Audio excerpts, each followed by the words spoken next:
Before we begin, a quick content warning. In this episode, our guest shares her experience with domestic violence and the tragic murder of her best friend. These stories may be distressing for some listeners. Please take care while listening. Welcome to The Human Experience, a podcast about the stories we live out every day and the importance of championing the vulnerability and courage of the storyteller. I'm your host, Jennifer Peterkin, and it was through my own lived story of experiencing domestic violence that this podcast was created. By traveling the globe and interviewing each guest in person, I am convinced now more than ever that stories have the power to change the world. You can join our community of storytellers by subscribing, leaving a rating and review, signing up for my newsletter, following me on Instagram, and more. Thank you for being here. In a world full of noise, to listen with intention is an act of resistance. All right, Linda. So we are in this massive podcast studio in your home. This is your home, correct? Well, yeah, our house just burned to the ground. Oh my gosh. Yeah, we lost every material possession we had 2 years ago. And on this lot, and then we just rebuilt. We've been in maybe 4 months. Actually, you're one of the first people that's been able to walk on grass. Oh, wow. Instead of dirt. So yeah, so this was the reason that the studio's in the house is because we lost our studio at our office. And so about that same time, the person that was going to be in this bedroom decided not to be in this bedroom. And so my husband said, voila.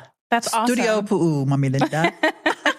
I'm a little bit jealous and also of the fire? No, God, no. Oh my gosh. Of the studio. But also a little bit intimidated as well. So this is so I'm very out of my element with this, which is kind of weird to say since I've been doing this for several years. But well, girl, for you making us feel bougie. So I can take you some more places and then you won't feel like this is out of your element. Probably not. Yeah. But thank you so much for being willing to host this in your home, in your studio. I appreciate that. I want to hear about your story. So I know a very little bit about you. And I know you have the logo of your organization right behind you. But if I ask you, what's your story? Where does that start for you? 20 years ago, my very best friend's husband took an AK-47 and shot and killed her. And then he turned around and picked up a knife and he killed my friend's mom. And my friend had 5 children. And those 5 children were in the home. This all happened in Conyers, Georgia. And so in 5 minutes, those 5 children lost their mother, their father, and their grandmother. And so that moment in time, and it was this lot, not this house, but I can remember I was sitting upstairs in the sunroom when I got the phone call. David wasn't here. It was just the two of us. And he was at a church setting up for a playground thing. It was the day before the Georgia-Florida game. And so I remember it very crisply and very clearly when I got that phone call. And that is the moment that completely changed my life and thousands of others. Wow. It was a hot mess, but that mess has resulted in millions of miracles. So those kids fell through in Georgia, we call it defects. That's who comes in, steps in and takes kids. And they fell through the defects cracks that weekend. And within 48 hours, they had literally been shipped up to New York. And you have to keep up with this story. So my friend's father lived in New York. His wife, which was my friend's mom, had been down here to help with them moving when she was murdered. And so he had just lost his wife and his daughter at the hand of his son-in-law. And now was about to have these 5 children. So he was 78 years old at that time. Wow. And so they were in Queens. They were in Queens. They used to look out of their living room window. They would sit on the couch and look out their living room window and watch murders and drug deals because there was a basketball court right around the corner from where they lived. And literally would call me and say, Mommy Linda, Alina just pushed me down the chairs and Jasmine's doing this. And I was like, oh my gosh, I'm like 9,000,000 miles away from you. There's not anybody closer to you that can handle this. Yeah. And so one day, my friend's dad called me and said, I can't do this. And he said, and I just found out I'm terminally ill. And so one little thing I left off, my friend, her name is Myrna. She was Haitian. Okay. So he tells me, he's like, I've called everyone in Haiti, all the family we have in Haiti. I've called all the family we have in France, Canada, anywhere, and nobody will take all 5 kids. And he said, and if you're my last phone call, Linda, if you don't take them, I'm going to have to split them up and put them in foster care. And so my husband and I, backwards a little bit, rewind, on our very first date, had made a deal that we were not going to have any kids. Oh. Okay. So, there was it was a very nice restaurant. It was the Embassy Suites Hotel in Charlotte, their restaurant there, and white tablecloths. And a little girl, like a 9-year-old little girl, goes running through with a naked Barbie doll. And I looked at him and I was like, I don't know about you, but I don't want any of them. And he was like, me either. And we shook on it. Right. Yeah. So that deal had already been made. So when he said, if you don't take these 5 kids, my response back was, dude, you picked the wrong chick to make the last phone call to, because I don't have any kids. I don't like kids. And I don't know what you think I'm going to do with your 5 Haitian kids, but I'm driving a Jaguar. So I can't even fit 5 kids in my car. I don't know where the schools are here. I'm just not your girl. Did you meet my husband upstairs? No. Okay. Well, he's here somewhere. He overheard that phone call and threw the Bible in my face. And said, Linda, what about James 1:27? And I said, I don't care about James 1:27. What is that about? Anyways, I don't even care. And he said, the Bible says that real religion that God himself considers pure and faultless is not to go sit at Starbucks with a cup of coffee in your Bible, or sit at home or on the beach with your Bible. It is to care for the widows and the orphans who are in a hot mess. And I said, I don't care. I don't care. At that point, my husband still travels. I was like, I'm going to be the one at home washing little girl panties, and you're going to be out, I'm not doing it. So I argued with him and said, I'm not doing it. But anyways, there's 4 or 5 books out about this whole story now. So if you go now to the point where I submitted on the 17th day of the 7th month of the year 2007, the family living in this home before it burned went to the size of 7 with children ages 7 to 17. So 7 in the Bible is the number for perfection and completion. So either God was right in the middle of it, or he just did it that way so I could remember. I don't know. One or the other. I'm not sure what it is. And that really, really messed me up. It was the most difficult thing I've ever done. And I was an entrepreneur. I was a real estate investor. I was running multiple businesses. I had a day spa downtown, a 24-hour photo lab. I did everything because I didn't have kids, so I could manage stuff, right? But literally did not know where the schools were. And then bam, I've got 2 in elementary, 1 in middle school, 1 in high school, and 1 that dropped out of school while he was in New York because he decided, and I don't know if you know this or not, but in Manhattan or in Queens, they take the same bus that everybody else takes. So you just get on there and you don't have to go to school. You just go wherever you want. And so, I didn't even know, I remember one time we were at this clothing store and we had all of the dressing rooms taken up because I didn't know what sizes they wore. I didn't even understand shoes. Mm-hmm. They go from size 13 to 1 and 1 is bigger than 13. I just want you to understand I was completely ill-equipped because I think a lot of people are like, oh, you never could have children. I was like, no, I could have them. Oh, this is so precious that I just love that you didn't. No, it was not that at all. Mm. So, and on top of that, those kids were not very grateful to me. I saved their happy butts from being deported to the poorest country in the Western Hemisphere, right? They were finna get on a plane and go back to Haiti. And they weren't keeping their rooms clean. I've never heard thank you. They were just not very grateful. So I came up with this magnificent idea and we ran our family like a business. We had business meetings run by Robert's Rules of Order. We had minutes for our meetings. You had to make motions, the whole 9 yards. So in 2011, I made the motion at our November family meeting. And I said, I make the motion that this year, nobody gets anything for Christmas. And instead, we're going to take all the money we would normally spend on Christmas and we're going to Haiti. We're going to find an orphanage to help. And you guys aren't getting nothing. Well, I don't know if you know, you probably don't know about Robert's rules because you're so young, but you have to have a second to the motion before you can have any discussion.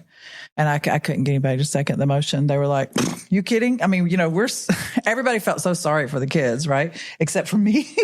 And Christmas was like 3, 4, 15 hours of opening gifts. And then you had to go to the next house and the next house. So they were not for it at all. But they had a lot of discussion, which was cheating on Robert's Rules of Order. But very long story short, in 2011, even after multiple things that happened that weren't going to allow us to go, my very white husband, myself, and our 5 little Haitian kids got on a Delta flight and went to Haiti. And I thought for sure when they came back, they were going to worship the ground I walked on, you know, and be like, oh, Mommy Linda, you're just amazing. Thank you so much. And so while we were in Haiti, we went to this orphanage with 17 girls, which was the plan that we had. And we had Christmas for them. And then while we were there, the guy that was taking us around, he said, now this is the year after the devastating earthquake in Haiti. Okay. Millions of people lost their lives. People are intense. I mean, it's literally just a year later, not even a year. And so the earthquake happened in January. And so the guy was like, he said, I have a really good friend. We used to play music together. And all of the kids in his neighborhood that lost their families just kind of moved in with him. So he and his wife have sort of just taken in 30 kids.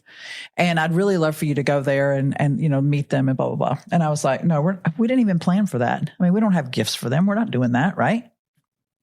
And my husband was like, no, we would love to go. We'll be happy to go. So we get on the back of a cow truck and we go to this jacked up, disgusting, unbelievable place that literally still had a river running through it. I mean, it was a hot mess from the earthquake. And we get out of the truck and there's a pile of trash about the size of this studio. And there's 2 boys and a pig and a goat. And they're all 4 going through that pile of trash with the same goal. They were all 4 looking for food. And that messed me up. And so we go up the stairs, and this was also my very first experience with miracles. We had a suitcase. I had been a mom long enough to know that you could bring bubbles and crayons, and I had some of that stuff to keep the kids occupied. So we get up to the top of the stairs and we open up that suitcase. Now as we approach the top, there's no running water, no electricity. It's Christmas Day. There's no Christmas tree, no ham on the table, nothing. But 30 kids running around. Craziness, right? So we open up that suitcase, and unbeknownst to us, there's 30 pairs of shoes in that suitcase. The right size and the right gender for these 30 kids. Wow. And I'm like, I looked at David, he looked at me. I'm like, we're the only people at the guest house. What's this about? So we sat down at the table and we started coloring and blowing bubbles. And about that time, I was like, it was nauseating to be there. 30 kids with no electricity. Come on. So I gave David that look and, let's get out of here. Are you married?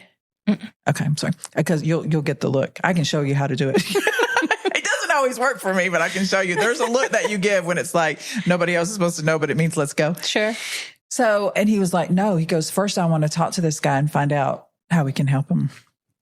So we sit down at a table, just like that black table over there. And at that time, I did not parler Creole Haitian at all. And they didn't speak any English. So we had an interpreter with us. And my husband says through the interpreter, my wife and I really want to help you. What is your greatest need? And the man answers back through the interpreter. And he said, you just met our greatest need. And I was like, David, this is a waste of our time.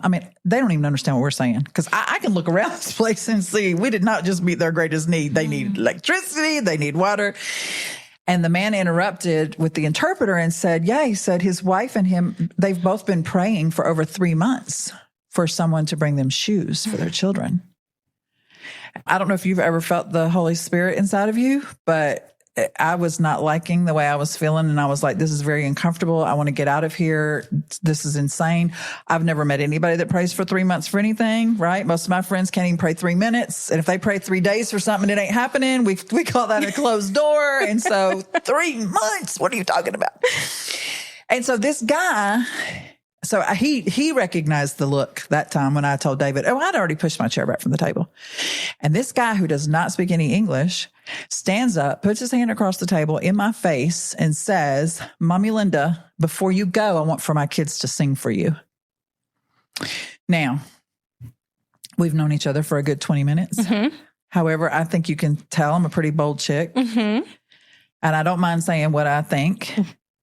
But I couldn't figure out how to say, I don't want your little orphan kids singing for me on Christmas Day. This place stinks, I'm out of here. So instead, I walked over to where he was calling all of the kids over, and I sat down on this urine-stained daybed, and they handed me a little girl. There's the CD up there. They handed me a little girl who was 4 months old at the time. Her name was Majine, and someone had dropped her off the night before. And these 30 kids get up in front of me and they start singing, "This little light of mine, I'm gonna let it shine." They sang that for me in 5 different languages, and I lost my mind. Mm-hmm. They were so cheerful and joyful and smiling. I mean, it was really discombobulating to me. It was to the point that they were so happy that I wanted to go and shake them and say, "What is wrong with you? Your mom's dead. Your dad's dead. This place is horrible. What are you so happy about?" And I literally felt in that moment like Jesus Christ himself tapped me on the shoulder and said, "Linda, what you're seeing is the joy of the Lord. It doesn't matter what your circumstances are. It doesn't matter what material things you have or you don't have. But that's the joy of the Lord. And Linda, honey, you ain't got it. You do not have the joy of the Lord. Your joy comes from when your husband does what you want him to do, when you want him to do it, how you want him to do it, when these kids keep their room clean to the level of expectation that you've set, all of these things that just don't matter." Mm-hmm. And I walked out of that orphanage that day and I told the guy that brought us there, I said, somebody ought to bring those kids to the United States. I said, "You're probably not going to believe this. All my friends, they have everything they need. I mean, in the U.S., if you don't have what you need, there's an agency you can get it from, right? Matter of fact, most of my friends have everything they want, but they are not happy." I mean, don't let somebody go through Starbucks and not get whipped cream on their coffee because it's on then, right? And he looked back at me. He was like, "Mommy Linda, they would love to come to America. That would be a dream fulfilled for them." And so I left Haiti, came back to America. Not one of my kids was more grateful to me, probably got worse. But my life was rocked forever. And I reached out to anybody and there's a lot of people raising money for Haiti. I don't know what they're doing with it, but there's a lot of people raising money. So I had reached out to all these places and said, I've met these 30 kids. You really ought to think about bringing them to America. And I got the same answer probably 87 times. "Linda, you're an idiot if you think that the Haitian government and the American government is going to work together to allow anybody to bring 30 children from Haiti to America. It will never happen." Well, in 2016, those 30 children got on a Delta flight with me. We came to America and we traveled from Fort Lauderdale, Florida, all the way up to the White House, 2016, 2017, 2018. And everywhere we went, the kids would, we would sing at churches, we would sing at hospitals, we sang at the Mercedes-Benz Stadium for an audience of 85,000. We sang for every night. We always said we were singing for an audience of 1, which was God. But we would also go to ICU units. It was the most unbelievable thing ever. But people would say, is there a way that we could help this child or sponsor this child? And so a very, very long story short gets to this point. 22 of those 30 children had the opportunity to stay here in the United States of America. They have either been adopted or they are here on student visas and they are living with host families. We currently have 6 locations in the country of Haiti: orphanages, schools, churches, a vocational school, a transition home. And in the middle of a global pandemic, when the entire world was shutting down, we opened a hospital. A hospital that is currently, because Haiti is currently under complete gang control. There's no president in Haiti. He was assassinated 3.5 years ago now. And since that time, it's been completely run by gangs. And so many of the Mirabolous has been shut down by gangs. The Baptist Haiti Mission has been shut down by gangs. Our hospital is one of the very few that is still open. And between all of the things that we have, we are responsible for thousands of children in the country of Haiti. Wow. So the way I like to summarize it is, God took a big mess with my friend Myrna, and the Messiah came smack dab in the middle of that mess, and he has now turned it into our message. Yeah. That is a lot. That ain't the half of it. I believe it. No, I'm just kidding. I believe it. I mean, first of all, thank you for spanning all of that. That's to get such a comprehensive picture in such a short amount of time. I feel like you've done this once or twice or 200 times. But going back to the incident with Myrna. Yeah. Had you had any experience with domestic violence previous to that? Well, my husband and I are both nouthetic counselors, which means biblical counselors, not Christian, but biblical. Okay. So in other words, when you come to us, we don't tell you what we think. We tell you what the Bible says. And so ironically, Myrna's husband had called us the Friday night, the night before he killed her, and said that they really needed to come and talk with us. They needed some help. And we knew that there were many issues that were going on. Never thought it would escalate to that. So, and I even asked David on multiple occasions, I said, ask them if we need to come down there tonight. Ask them if we need to come down there tonight. Cause we were living here at that time and they were back in Lawrenceville or Conyers. And, but Myrna was at the hospital that evening. She had been suffering from some migraine headaches. And so she wasn't there anyways. So we actually made an appointment for that following Tuesday, and they were going to come up here and meet with us on Tuesday. And we were going to try to iron some things out.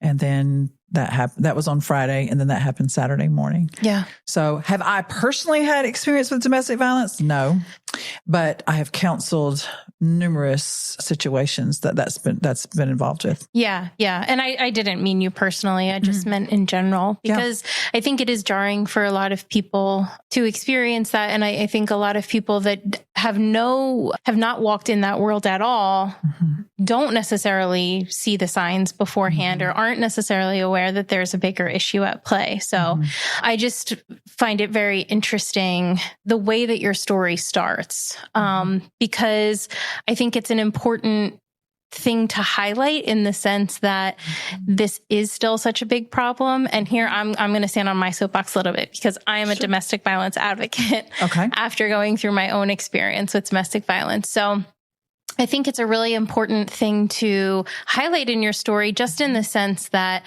it can happen to anybody. It can happen anywhere. And the ripple effect of domestic violence is such that, these 5 kids were immediately orphaned, were without resources, without parents. And by the grace of God, it has turned out fabulously for you and that's not always the case. It's not always the case. No, and it's a matter of fact, more likely not the case. Correct. Right. Yeah. Yeah. No, obviously there were definitely signs, which was one of the reasons that the mother had come all the way from New York to come down and try to intervene, which her husband had told her not to do. And that actually ended up costing her life also. Yeah. It's awful. So awful. And I'm so sorry for the loss of your friend. I know it's been quite some time now, but still, that, especially in such a horrific way, that never really leaves. No. Well, I'll tell you, there's been a couple of times at the Georgia-Florida game or at several games that I've caught my eye like this, and I was like, is that Myrna? If she faked this whole thing and left me with those 5 kids, I will tell her what for. It's the biggest long con. Yeah. So, yeah, I haven't had really great, I don't want to say luck, but I haven't really had great situations with best friends. So I'll get a best friend and then something horrible happens. No. Yeah. So nobody's standing in line to be my best friend. It's like, yeah, well, one died from cancer, one died from gunshots, one died. Yeah. So, but I know, right? Don't be friends. Apparently not. Yeah. No, we don't have best friends anymore. I'm sorry. Yeah. So how long were the kids in New York then?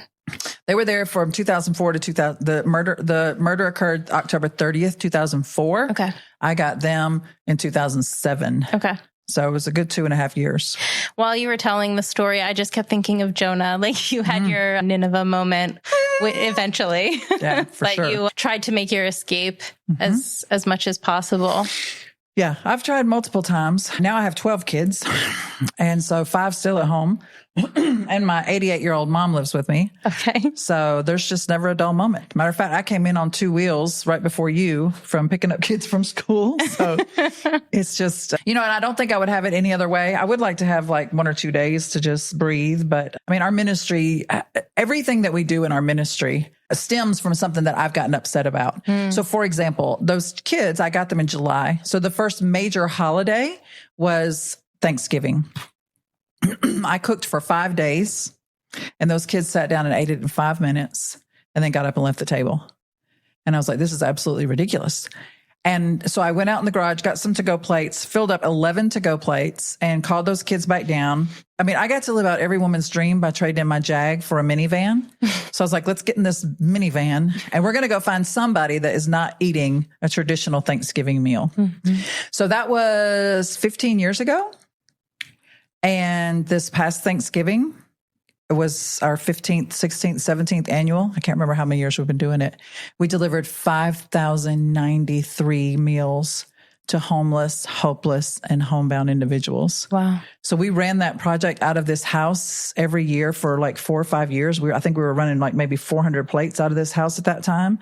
And now we've had to take over the local high school. We help with those people all year long. At Christmas, Love Him, Love Them, because I raised 5 children who had a parent incarcerated, we do a big event, a big Christmas event for children whose parents are incarcerated and their guardian families. And so we turn them into angels. We start that project in the jail. We get to go into the jails and say, hey, who's got your kids? What do you want to get them? And then we contact those guardian families. We do a big night with a meal, entertainment. We have the live nativity scene. And then we literally stand up at the end of that night. And I have a representative at each table.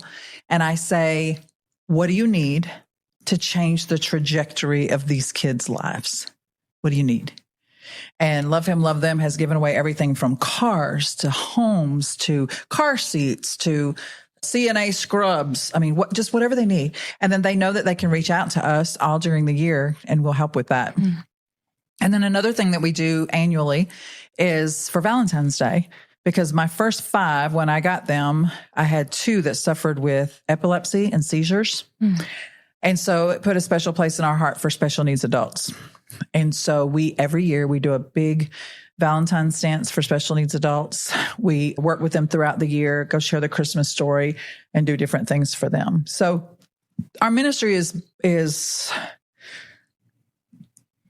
hubbed in Haiti, but we do a lot of things here locally also that keep us busy and give people here an opportunity to get involved. Because, we used to do mission trips 1 to 2 weeks out of every month in Haiti. And after the president was assassinated, we weren't able to continue that. So we were glad that we had things here locally that people could get involved in. Absolutely. Yeah. Did you start the organization then after you got the children? No. Okay. Actually Myrna. So my husband and I were, I don't know if you've ever heard of Chip and Joanna Gaines. They have the television show. We were the Chip and Joanna Gaines before there was a Chip and Joanna Gaines. So we used to buy houses, flip them, renovate them, keep some to rent out, sell some. We did that all over Atlanta. And so this is a great story. This makes me seem like I'm such a horrible person. One day I was walking out of 683 Jones Street, which was our homeless shelter. And a lady was outside and she was there with a grocery cart. And she said, can I stay in this house? And my husband was inside. He had sent me out to get a 2x4 off the truck. And I said, no, you can't stay in this house. It's not even done yet. We're working on it. And she was like, well, I need a place to stay. And I said, well, that's not my problem. I mean, what do I look like, a nonprofit or something? I'm busy. And she's like, no, I don't have any place to stay. I said, call the homeless shelter people thing, whatever. And she's like, I already have. They're full. I remember it clearly. It was August. I was like, it's hot outside. I thought homeless shelters only got filled up when it was cold. And I was like, it's August. What do you mean? And this will show you how long ago it was. I had a BlackBerry. So I rolled the little ball around and found out how to call the homeless shelter people. And after much arguing with her, I called and I was like, I've got somebody here. She's got everything in a grocery cart. You need to come get her and blah, blah, blah. And she was like, well, we're full. And I was like, what the heck am I supposed to do with this lady standing in front of me? And the lady on the phone says, I don't know. I guess you need to open a homeless shelter. And I thought, that's the stupidest thing I've ever heard, and slammed down the phone. About that time, David comes out, and he's like, what are you doing? Can you just get the 2x4? And I was like, this lady wants to stay in this house. He goes, that's a great idea. That way we won't have to worry about vandalism or anything else. Tell her to come on in. I was like, you have got to be kidding me. So very long story short, Myrna came alongside with that, and we turned that house into a homeless shelter. And like 6 months, I mean, it was like the Taj Mahal too. David's mom came down from North Carolina, and we had a blue room, a green room, a red room. We had really nice furnishings. I mean, we were able to take in, because we did it just on our own. And so we were able to take people that other people wouldn't take with same different sibling or gender children, et cetera. I know we had at least 45 babies that were born there, because when you come into a homeless shelter and you're about to give birth, they don't want you because of the consequences of that. We had babies born. We were like, we were really the Taj Mahal. Our outings where you got to go jet skiing on Lake Lanier, right? Wow. So, yeah, I know. And four-wheeling, we would go four-wheeling. Our birthday parties for our moms and their kids would be like at Chuck E. Cheese or Bahama Breeze or whatever. Yeah, we had kind of a long line. So Myrna did the financial side of that. So she would come in and help them with a checking account or a savings account. And then because we had so many other houses, we were able to, if they really wanted to not be homeless, we were able to take them from homelessness to having a home, because we could own or finance a home for them. They could rent a house from us. I mean, it really worked out great. Yeah. And then we ended up taking that same plan and doing that in Haiti. Really? That became our transition home. We bought a piece of property that would hold 100 homes. And so we would run the ladies through the transition home. You know what we found is that people need the same thing everywhere. Jesus and jobs. Jesus and jobs. Yeah. So, but anyway, so the organization was started then, because what happened was people wanted to give money, people wanted to do stuff, and we were just kind of doing it for fun. And so then we found out, well, they wanted it to be taxed, whatever. So we called it George's Place in honor of my dad, because my dad had passed away. And then somehow when we came up here, I remember a strip club or something opened up with the same name, George's Place. I was like, I don't think we can keep that same name anymore. Oops, yeah. So my husband said, we'll do this is the Bible in one sentence: love him, love them. Because to truly be able to love him, you got to love all the thems in your life. Yeah. It's easy to love him, but those jacked up people that just like your neighbors and all those people that come into your life, it's like, that's the difficult part. It is the difficult part for sure. Your husband's name is David. Do you guys ever do interviews together? Oh yeah. Well, because that feels like that would be hilarious. Yeah. Well, we're exactly alike. Right, Michael? Same cut out of the same mold. So we're How did you guys even like meet or get together? Because I'm not telling that story. You got to buy the book. Oh, I got to buy the book? Yeah. Okay. All right. Okay. I told you on our very first date, I made the deal, no kids. That's true. You'd have to ask him. It'd be interesting to say. I tell you what we really probably should televise that would be hilarious is our marriage counseling sessions. They are really good. Because David will tell them to do one thing and then I tell them to do something else. It's very exciting. We just finished a book it's called Not Tied Right, KNOT. Okay. It's premarital counseling, which premarital counseling is way more fun than marriage counseling. Yes. And what you want to do, well, anyways, I shouldn't say that but that's true. Not Tied Right. And it says 7 weeks to tie the ultimate love knot. That's what it is. And so, we just published it, and we just finished the first couple last night. They went through the whole 7 weeks, and they're actually getting married next Saturday. So we got it out just in time, but it covers everything, all the stuff that nobody asks ahead of time. Right. So it's, from finances to children to, I was smart enough to talk about children before we got married, but look, that didn't help me out a lot, did it? It didn't work out too good. Not so much. Yeah. Not so much. Yeah. So what, going from 0 to 5 is obviously a huge change for anybody, but obviously you were not ever expecting to have one in your life. So how do you even emotionally wrap your head around becoming a mother? I don't know what the answer to that is. All I know is this, and that is that God had a plan that was not my plan. So he tells us that whatever that plan is, that he will equip us for it. Now, if you sit those 5 kids down right now and say, was she equipped? They would probably be like, are you kidding? She didn't know what the heck she was doing. But trust me, it was a lot better than the situation they were in. And I don't know. I don't know that I know what I'm doing now because like I say, I'm responsible for 5 more. I don't know the answer to that question other than you take it one step at a time. I mean, Michael walked through that with me. He knew me whenever we first got them.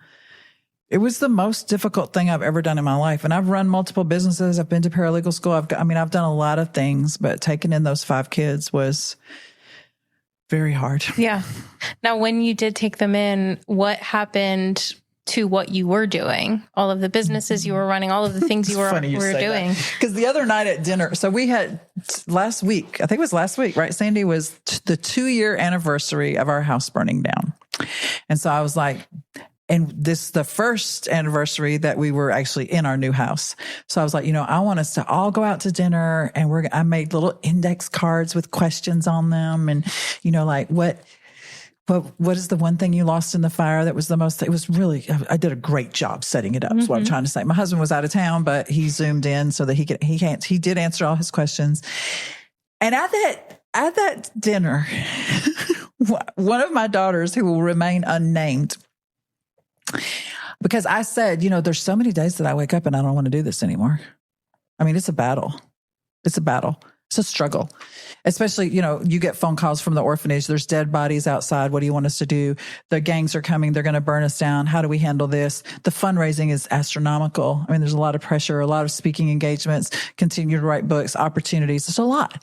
And so at the table that night while we were sitting there, I said, I just think I'm ready to go to work.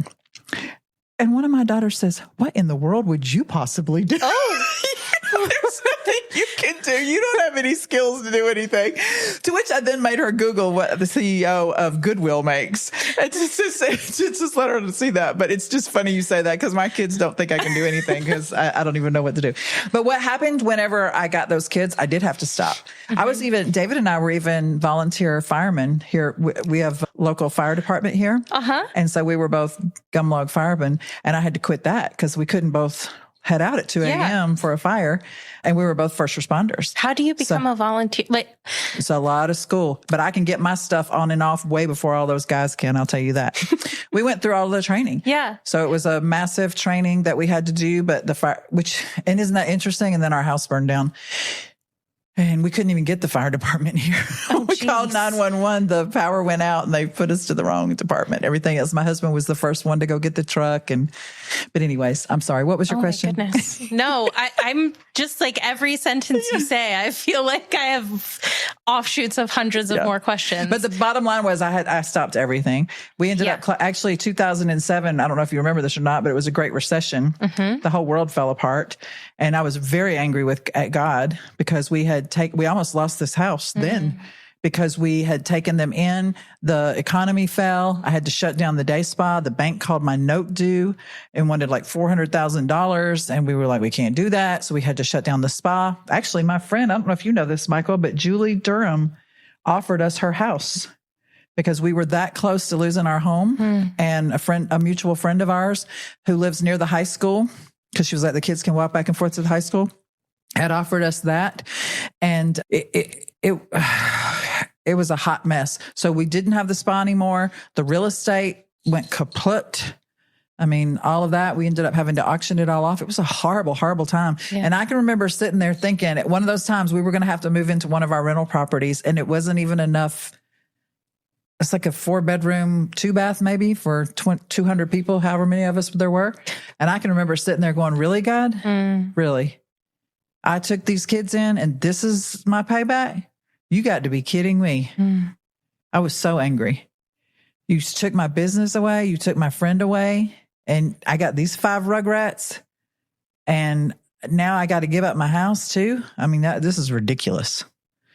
So it was a very, very icky time in my life. In 2011 rolls around when you decide to go to Haiti for the first time. So clearly you did make it through. This was the land you were on, correct? So you were still in this property. Had the kids been to Haiti before? The two older ones were raised there. Oh, okay. And actually my friend Myrna, so they did not have the same father as the latter three. Okay. And that's kind of funny too, because Myrna told me she came one day and she was like, Linda, I'm going to go get my husband's children from Haiti. And I was like, that's the stupidest thing I've ever heard. At that point, she had two girls. She had two daughters. And she was like, I'm going to go get the other two from Haiti. And I was like, you don't even speak the language and they're not even your kids. Here I am advocating for the kids I'm going to end up with. I was like, that's the dumbest thing I've ever heard of. And she was like, whatever. And then she didn't speak to me for like 3 months. She went to Haiti, got these two kids. I mean, they were living horrifically. They had been sending money over and literally they were treating those two kids like animals. And so anyways, when she brought those two kids over, she came back. Then she found out she was pregnant. And that's when the issue started with her husband. I literally was in the delivery room when she had the last girl. And I'll never forget that. She was like, you're going to have to name her. I mean, I'm so distressed. I'm so distraught. He's not even here. And that was back in the day when we had baby books for baby names. I was looking through there and I actually named the dog. And then she looked at me and she was like, Linda, will you please be her godmother? And I said, no. I said, I don't even know what a godmother is, but I think in the movies, if something happens to you, I got to take her and I ain't doing that. That was some foreshadowing right there. How hilarious is that? I should have just done that because all the other people that were godmothers, I don't even know who the other godmothers were. I never even saw any of them. They didn't help with anything. I could have gotten off anyways. Not sure if I answered that, but yeah. Yes, you did. Thank you. So you all went to Haiti. Was that your first time doing anything?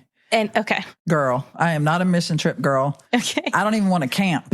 I know Michael does, and don't get this the wrong way, but I mean, I don't see why people work all year long to go live like a homeless person for a week. I mean, what is that about even?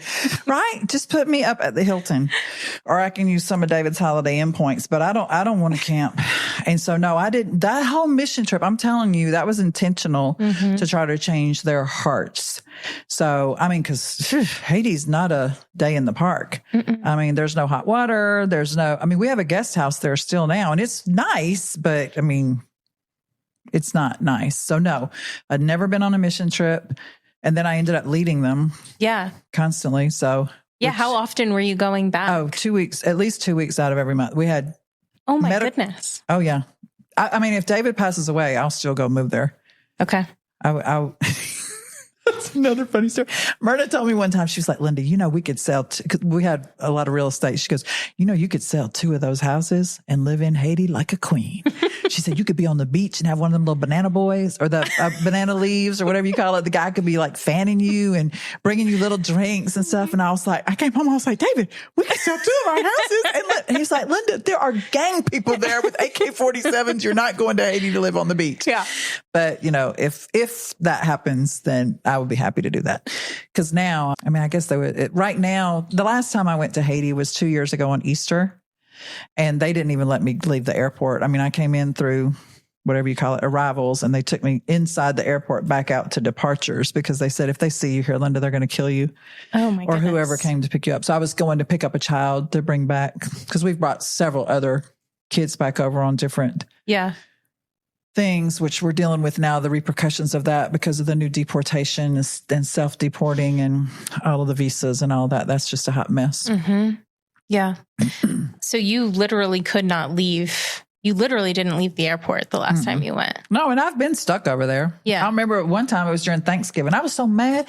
I thought Thanksgiving was going to fall apart because, I wasn't here to run it. And I was like, well, this is just going to be terrible. And, for 4 days, I didn't hear from anybody. They just did the whole Thanksgiving, left me in Haiti. I mean, I think I had a peanut butter sandwich for Thanksgiving lunch that day because the airports were closed. I couldn't get out. But nobody even missed me or knew that I wasn't there. But yeah, it's that bad right now. Yeah. You can't. Well, actually, it's closed. The Port-au-Prince airport's closed. So what do you see then as the future in terms of your ministry in Haiti? Oh, our ministry will continue. It has. It's made it through the roughest part. We have a magnificent ability to pray, and God loves to give us the desires of our heart. He has continued to keep every single person safe. We've had one teacher die, but that was after she left our facility and got involved with something with a boyfriend and voodoo. I don't know if you want to talk about voodoo. That always gets a nice audience, but yeah, I mean, I don't know. Pastor Mike So, who's the head of our ministry, always says one man, one vision.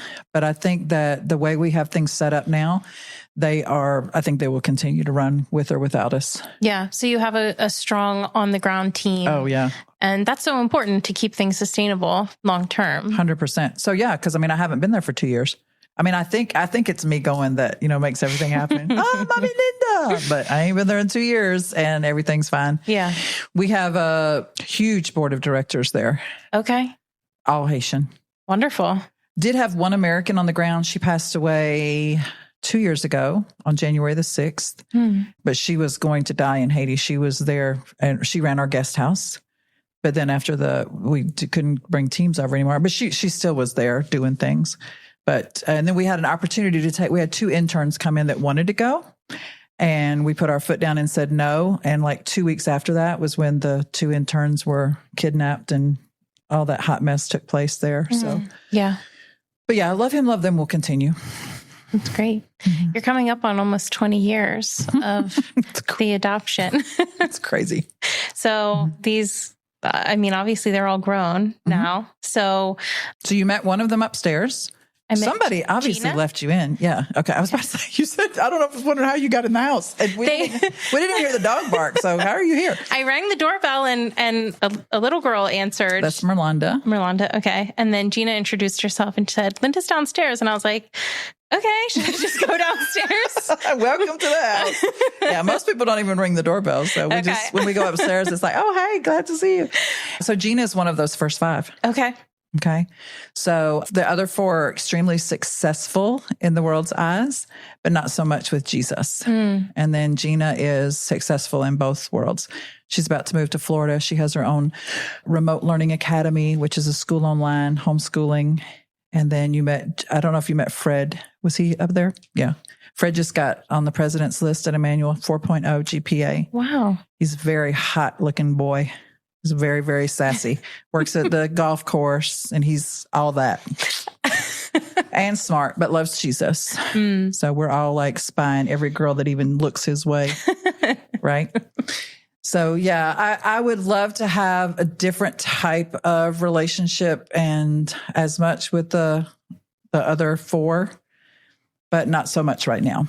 Are they in the area? Atlanta, Athens, Nebraska, Alpharetta. Okay. So within 2 to 12 hours. Yeah. Yeah. Yeah. I'm sure that's very difficult after. But when you take in anyone, foster child, anything, when you take in children from a double murder, there's a lot going on there. Yeah. And especially depending on what age you are when that happens. And so we're just continuing to pray that some things change, but they're very successful. Yeah. Very sharp kids. That's wonderful. And I hope for reconciliation down the road. Oh, it will. Yeah. Wonderful.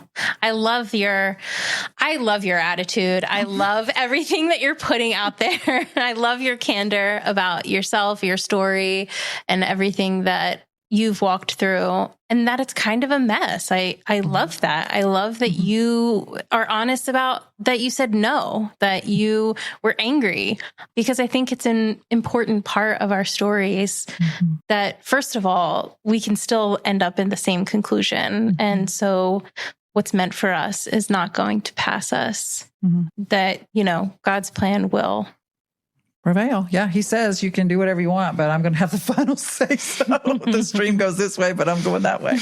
And I tell people all the time, you really need to consider what is your purpose. I mean, we're all here with a purpose, on purpose, for a purpose, right? And so what is yours? And the bottom line is that God does have a purpose for our lives. And usually what it is whenever you've said somebody ought to do something about that. When you think somebody ought to do something, 99% of the time, you do somebody. Yeah. Right. So, because what bothers me doesn't bother you. What you're passionate about, I'm not passionate about. Yes. And I've always said too, my dad taught me this. He said, Linda, it's really easy to find out what God's purpose for your life is. He said, you just need to pretend like you have all of the money in the world. All of your bills are paid. Everything is fine with you financially. You don't have to go to work. And when you wake up tomorrow morning, what would you go do? That's where your passion is. And that's what God's made you to do. Yeah.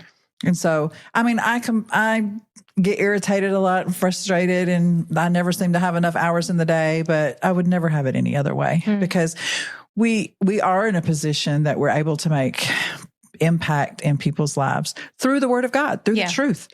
As long as we stick to the truth. The other experience that I mentioned briefly was the demonic realm from Haiti. I grew up Baptist. We didn't talk about all that at the Baptist church. And I had to learn when I brought those 30 children over with the choir, we had 4 of them who had been, you'll see it here, 4 of them who had been raised by a voodoo priest and who was not happy that they were here in America sharing about Jesus. And so we were literally dealing with high-tech voodoo of astral projection and spells that were being placed. And, but that's another thing that I learned is you cannot medicate a spiritual problem. So when there's a spiritual issue, you have to figure out what is the root of that problem and solve that. Yeah. And we don't want to do that. We don't want to, most people don't even know what the Bible says to do. So we throw around that we're a Christian, we say we're a believer, but there's very few believing believers that know how to pray and get what you pray for, or that know how to, the Bible tells us in Mark 16 that for those of us who believe, we can lay our hands on the sick and they'll be healed. But very few people even understand the power that the Holy Spirit has placed inside of us to be able to pray for other people and live out what God's plan is for our lives. Very sad. It's kind of like in a real estate deal, we call that leaving money on the table. Yeah. And a lot of us do that with our Christianity. Yeah. Our walk with the Lord.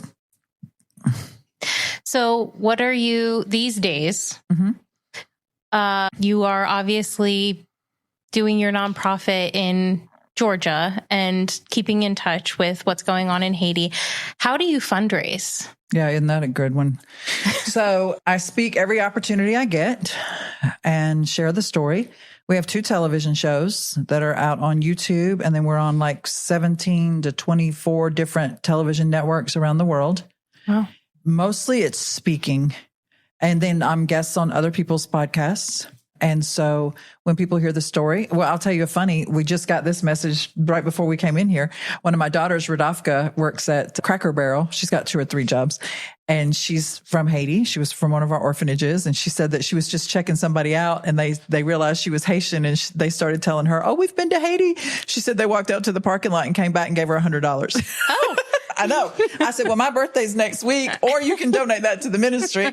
But literally, I think that it's from me speaking, and I act like it's from the books I write and the things like that, but it's all God. All God. God, Sandy can tell you.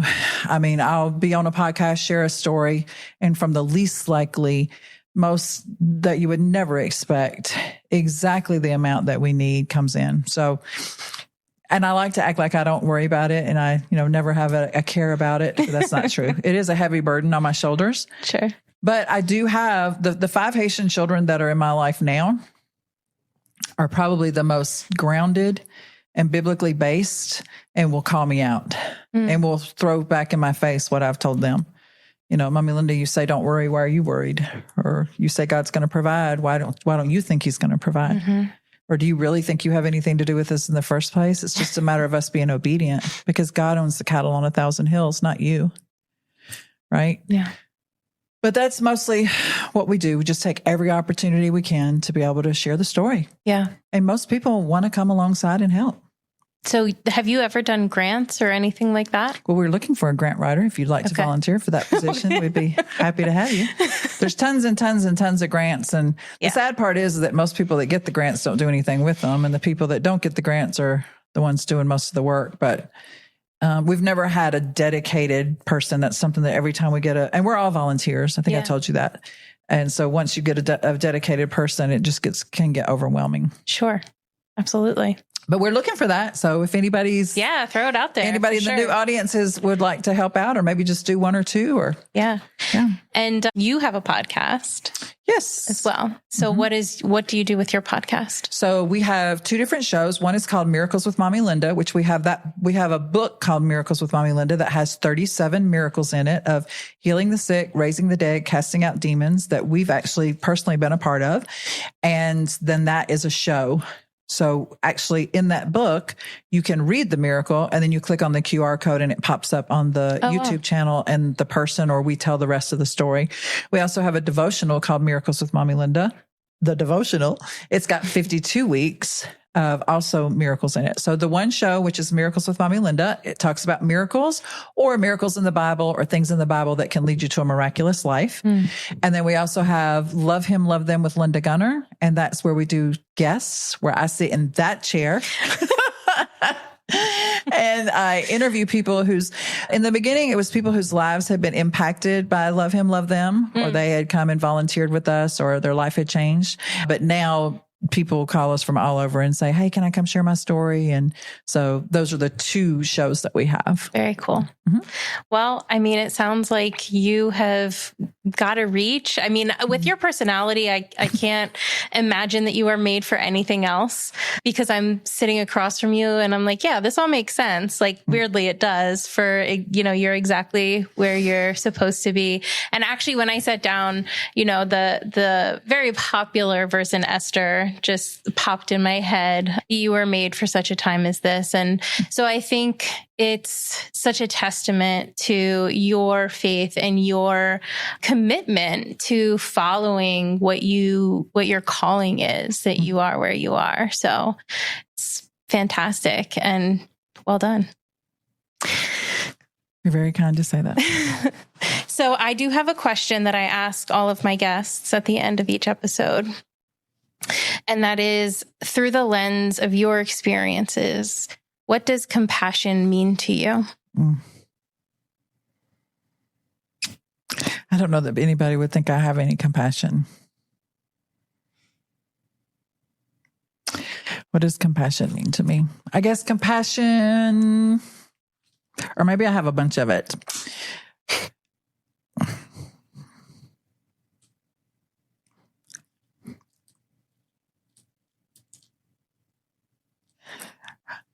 I don't want to cry, but I have this bracelet on, which when the choir was here, after they would sing, they would go out into the audience and pray for someone, and then they would give them their bracelet. And the bracelet has our ministry name on it, and then it also has the name of the child. And the bracelet that I have on, the name is Emmanuel, which has been a thorn in our side from the beginning, because when we first brought the choir, his passport was held up. And so I was like, oh, David, this is just a sign. We're not supposed to bring the stupid choir. It's a dumb idea. And David's like, Linda, do you even know what the word Emmanuel means? And I was like, no, who cares what it means? He's like, God is with us. That's what it means. And now, out of all of those children, when I think of compassion, I think, because he's still there. For 4 different ways, we've tried to get him out of the country of Haiti, and he's still sitting in Haiti, and he's gone from a little 9-year-old boy to an 18-year-old. And I guess when I think, what is compassion? I guess compassion is doing for somebody else what you're hoping they would do for you, which in this case for Emmanuel, it is for me to fight and figure out a way to make sure he stays alive and is not shot and killed. And I just think that that would be my definition. And you didn't tell me that ahead of time, so I wasn't able to think of it. But I think compassion is caring for someone to the point that you would extend your life or do whatever it is that they need, whether it's a kind word, whether it's a note, whether it's a text, or whether it's fighting to get someone to be able to stay alive. And you would do it in the same manner that you would hope that person would do for you. Is that a silly definition? Not at all. Okay. No, it's a beautiful definition. And I think it's what it means to, I think that compassion is being the hands and feet of Jesus. And that's exactly what he would do. Yeah. And, we say that a lot, but we don't want to do it. We say we're the hands and feet of Jesus, but then whenever the Holy Spirit tells us to do something or to call someone or to be kind or to make a casserole or to text them, we don't want to do it. We brush it off. Yeah. But we listen to the demonic voices of, you're no good, you're too fat, nobody loves you, nobody likes you, you're never going to get that, you're not going to make it. For some reason, we listen to that voice, but we don't want to listen to the voice of the Holy Spirit. It's a little backwards. Yeah, for sure. You did a great job in that chair handing me those tissues. We practiced before, so it went really well. Good job. Linda, thank you so much. You're such a delight, and I'm so happy to have met you. I can't wait to follow up with Love Him, Love Them, and just keep track of what you guys are doing and how you guys are continuing to change the world, because I absolutely believe that you are. So thank you. Thank you. I appreciate you coming to visit with us. Yeah. Thank you for listening to The Human Experience. If you enjoyed this episode and you'd like to help support the podcast, please subscribe, share it with your friends and family, share it on social media, and rate and review it on Apple Podcasts and Spotify. You can also support the podcast financially by going to my website, thehxpod.com, linked in the show notes, and clicking on Donate. It takes a lot of time and resources to create this podcast, so every little bit helps. Everyone has a story, and I'd love to hear yours. So be sure to check out the show notes for more information about how to stay in touch. Do good and love well.